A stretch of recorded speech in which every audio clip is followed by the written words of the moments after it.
But historically, black folks don't govern over anything. We're in front of the camera and it looks good. Give black folks enough. Black folk have earned the right to have the things that we believe, right?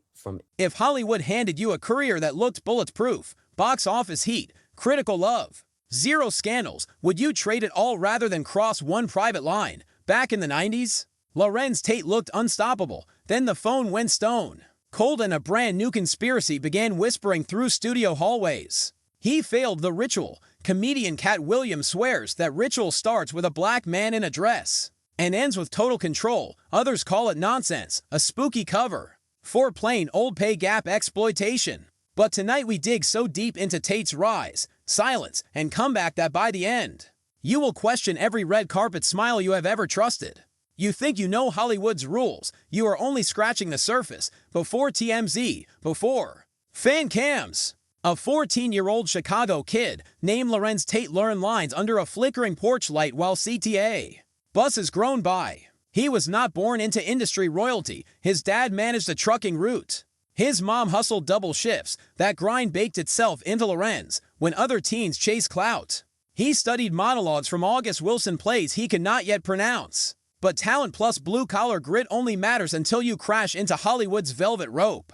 And that rope is not just decorative. It strangles silently if you do not play the game they expect you to play. In 1993's Menace to Society, Tate's O-Dog flips a shotgun, licks his fingers clean of hot sauce, and cements himself as the most electric villain since Pacino's Scarface. Critics call him every mother's nightmare, played with heartbreaking authenticity. Audiences did not just see a character. They saw an unfiltered force crash onto the screen. It was not a performance, it was a possession.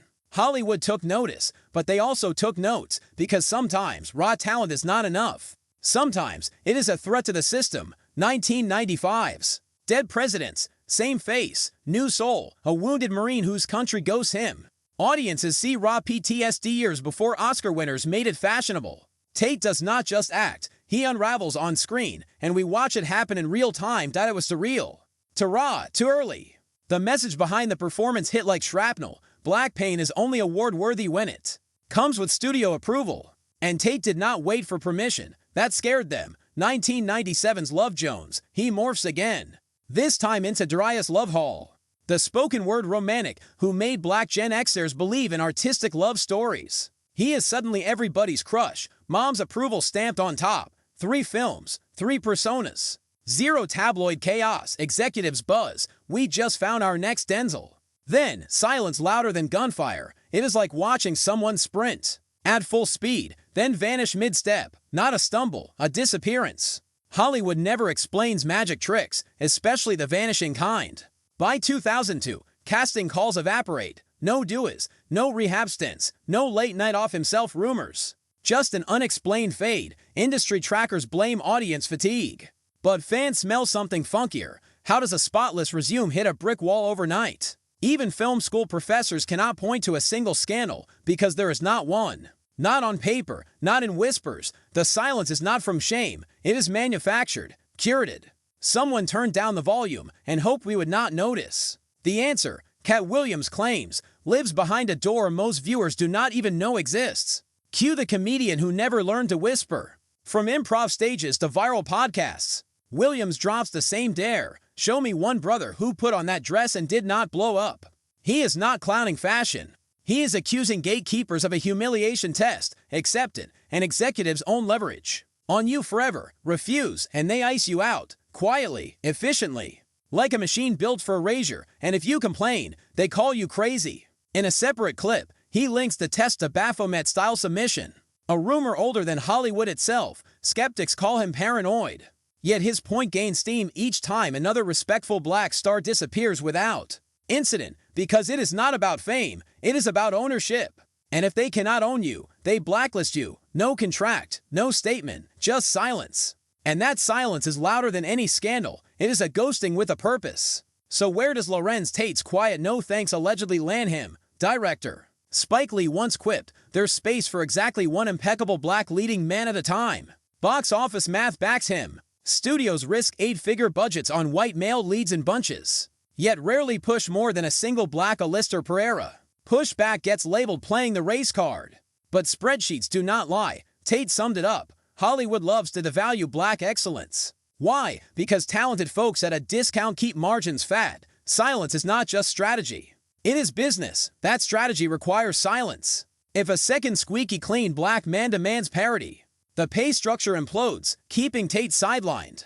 Safeguards the quota, preserves the budget hierarchy, and avoids raising salary ceilings. And let us be clear, ceilings do not just limit careers. They shape narratives. They tell young black actors, do not dream too loud, do not ask too much. Be grateful, be quiet, or be gone. Speaking of ceilings, what happens when actors demand to break them while promoting Power Book 2 in 2025? Tate bluntly told a morning show host, "We work twice as hard to get half as much." And that math never adds up. His critique mirrors Taraji P. Henson's tearful 2023 admission that she almost quit acting. Over salary disparity, Monique voiced, "The same, got labeled difficult, and lost years of work. The moment you speak truth, the machine dials you down." Loudly, Tate went further, urging black creatives to own distribution pipelines instead of begging for green lights. "We don't govern the platforms, that's why we fight for crumbs." But economic pushback alone cannot explain the eerie occult whispers. Katt keeps tying to this saga. Williams claims the humiliation step is merely a gateway into darker. Writes, alleged pledges involving symbolic sacrifices or a literal kiss. The ring in private ceremonies, the deeper you go, the murkier it gets. True believers connect dots to centuries-old folklore. Entertainment guilds mirroring secret societies. Skeptics argue it is metaphor. Sell your soul shorthand for signing one-sided contracts. Either way, a single truth emerges. Once you cave, gatekeepers bank on your ongoing compliance. Because you will never risk the secret resurfacing. And that fear is stronger than any NDA. It is spiritual. It is generational. Tate, grounded in Midwestern faith, and raised by parents who drilled dignity first, supposedly balked. No ritual. No bargaining chip. No career rocket. Simple. Sinister. Effective. Yet history shows you can exile a real one, but you cannot erase talent forever. That is what they forgot. That is what they never calculated. Enter 2014. Premium cable, then streaming, fractures the studio monopoly. 50 Cent cast Tate as swagger-heavy councilman Rashad Tate on Power. A character equal parts ambition and calculated menace. Ratings explode. Larenz steals every scene. His pay climbs from what he calls peanuts on Season 1 to proper respect. By Season 3, and more importantly, he builds independence, ownership, leverage. Now, he executive produces Undertatement Entertainment, financing indie stories without asking permission. He may never headline a Marvel flick, but he owns back-end points, a long game win the old masters never offered. Integrity paid off in more ways than money. Look at the casualty list. Secret tapes, extortion plots, accidental substance spirals. Tate's record, clean, marriage intact, no hush contracts, no leverage against him. That is rare. He roams fan conventions unguarded because he never gave anyone blackmail collateral. Fame shrank, but sleep came easier. In an era where one viral scandal can erase a decade's work, being untouchable is priceless. And Tate is not alone. An entire silent coalition is building leverage outside the old gates, quietly, strategically, and yes, successfully. Dave Chappelle walked from a $50 million Comedy Central deal he felt compromise his soul. He is now Netflix's 9th special king. Issa Rae built Insecure on YouTube roots. Then scored an 8-figure Warner Media pact with ownership guarantees. Monique sued Netflix, survived the blacklist, and landed a fresh stand-up tour. Tate's story fits the same blueprint. Lose short-term clout, gain long-term sovereignty. The system calls it failure, but the new generation sees it for what it is. Liberation. Their collective success is reshaping how young black artists negotiate, ritual or no ritual. So where does that leave us, the audience, in this power tug-of-war? You just toured the dusty backstage corridor Hollywood praise you never notice, where pay gaps masquerade as market rates and humiliation tests hide inside creative choices. Now ask yourself, was Larenz Tate punished for refusing a literal occult right? Or was he simply too vocal about cash flow?